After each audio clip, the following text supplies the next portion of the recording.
একটা বাস্তব কথা বলছি আপনাকে। যদি মনে রাখেন তাহলে জীবন জান্নাত। আর যদি মনে রাখেন জীবনটা জাহান্নাম হয়ে যাবে। এবারে মনে রাখা না রাখা ব্যাপারটা সম্পূর্ণ আপনার। আপনি ভালো থাকবেন কি আপনি খারাপ থাকবেন সেটা অনেকটা অংশ আপনার উপর নির্ভর করে। ঠিক আছে? তাই বলছি স্ত্রীদের সাথে কোনো অবস্থাতে খারাপ আচরণ করবেন না।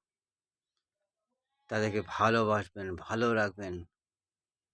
আর সুন্দর, সুন্দর কথা বলবেন, গল্প করবেন। তাদের বাবার বাড়ির খবর নেবেন। ভাইদের ভালো বলবেন তাদের। মাঝে, মাঝে বাবার বাড়ি দিয়ে আসবেন। ঠিক আছে? ভালো রাখবেন, টাকা পয়সা দেবেন, ফুচকা খাওয়াবেন। মনের মতো কোনো জায়গায় কাছাকাছি কোথায় বেড়িয়ে নিয়ে আসলেন।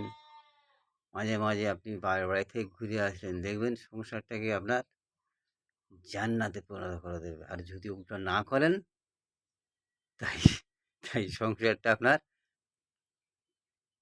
জাহান্নাম হয়ে যাবে। তাই বলছি ভাই, দুদিনের জিন্দেগানি उससे कम नौजवानी और उससे कम मेरे यार की মেহেরবানি। তাই একটু সাবধানে থাকুন। স্ত্রীদেরকে ভালোবাসুন। আপনিও ভালো থাকবেন আর স্ত্রীও ভালো থাকবে। আপনার বাচ্চারাও সুখে থাকবে। কি ভাই ঠিক বললাম না?